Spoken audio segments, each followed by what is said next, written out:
E a Associação Nacional dos Pós-Graduandos está lançando uma nota técnica que faz uma análise detalhada dos ataques perpetrados por Jair Bolsonaro contra a ciência e as instituições acadêmicas durante seu mandato de 2019 a 2022. E sobre isso nós vamos conversar agora com Ergon Kugler, que é pesquisador associado à NPG. Boa noite, Ergon. Seja bem-vindo aqui no seu jornal. Tudo bom? Boa noite, Ana. É um prazer conversar com vocês. Estamos aqui à disposição para poder conversar sobre esse tema. Igualmente prazer, Ergon. Bom, vamos lá. Quais são as principais conclusões que vocês tiraram dessa nota técnica, Ergon? Bom, basicamente, a gente fez todo um levantamento dos ataques que o Bolsonaro realizou ao longo dos 4 anos como presidente. E foram 1.348 ataques à ciência e às universidades brasileiras. Se a gente for fazer uma divisão básica, isso significa quase um ataque por dia ao longo dos 4 anos.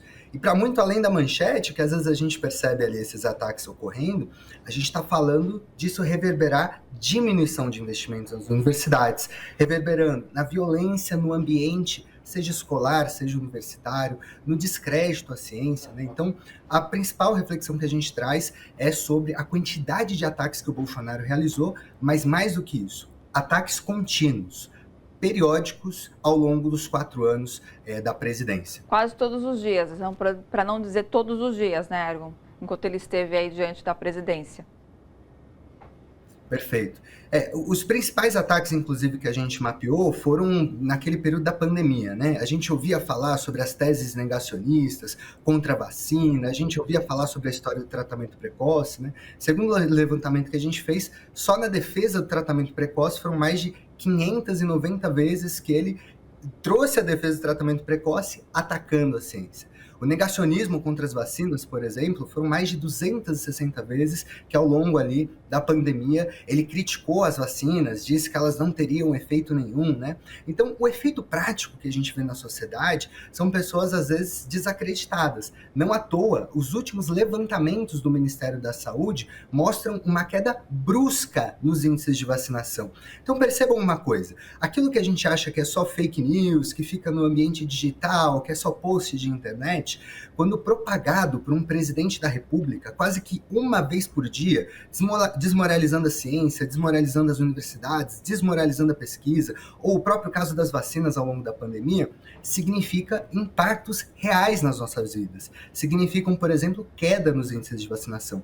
Então, os principais achados que a gente encontrou vão ao sentido de identificar que esses ataques, infelizmente, eles foram contínuos ao longo desses 4 anos, com alguns picos ali decorrentes durante a pandemia, mas além dessa questão da própria pandemia, a gente também identificou ataques da pauta climática, do negacionismo climático, né? Foram mais de 140 vezes que o Bolsonaro atacou a crise climática, dizendo que ela seria algo secundário, que a questão da Amazônia seria culpa dos próprios moradores ou das ONGs que estariam, segundo ele, tacando fogo lá, ou em si, por fim, ali o ataque às universidades e à ciência brasileira, né? Só para trazer um número aqui também, dialogar, as universidades públicas brasileiras foram atacadas 40 vezes ao longo desses 4 anos por Bolsonaro, né? Parece que é pouco ali o volume, mas quando a gente olha o cenário, o macro, e esse desmonte que a gente teve no orçamento, os contingenciamentos ao longo dos 4 anos, a gente percebe que, para muito além da retórica, existe ação, existe política pública e existe desmonte de uma série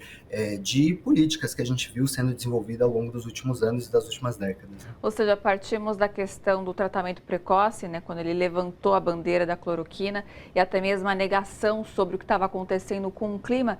Tudo isso estamos colhendo resultados negativos, né, Ergon?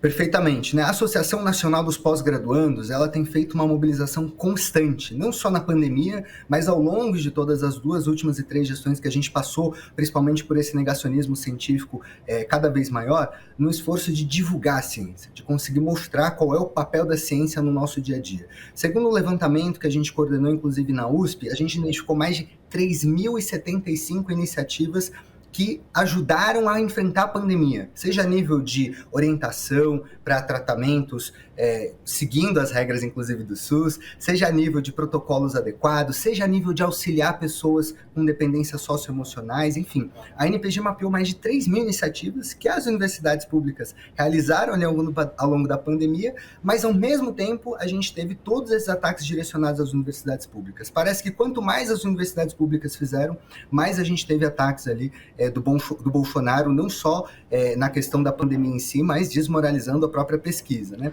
Agora, um ponto importante para dialogar é o quanto o próprio recurso da pós-graduação foi contingenciado, seja para investimento em pesquisa, para material de produção científica, para equipamentos do dia a dia, mas as próprias bolsas. A gente saiu agora de um período de uma década sem reajuste de bolsas, que nos últimos 2 governos sequer passou perto de ter reajuste inflacionário. Então a gente está falando aqui de pesquisadores e pesquisadoras que dedicam o seu dia a dia e sequer receberam um ajuste adequado ali a conforme cresce a economia do país, né? E aproveitando que você mencionou algo sobre melhoria, o que mudou agora, rapidamente, para a gente poder encerrar, que o tempo infelizmente é curto, com o governo Lula, Ergon?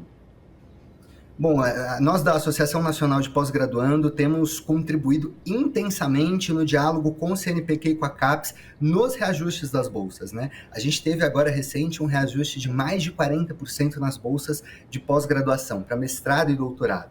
Então, para além da gente não ter mais esses ataques diários contra a ciência e contra as universidades legitimados por um presidente da República, a gente finalmente conseguiu alcançar um primeiro passo que é muito importante, que é esse reajuste de 40% no que remunera os cientistas, as cientistas, os pesquisadores e as pesquisadoras de todo o país, que vão desde desenvolver vacinas até fazer com que a gente estava falando de logística, de condições de sobrevivência, de condições de qualidade de vida, que reverberam na nossa vida, no nosso dia a dia. Com certeza. Ergon, obrigada, pela sua participação, por esse bate-papo e até uma próxima. Muito obrigado. Estamos à disposição. Boa noite.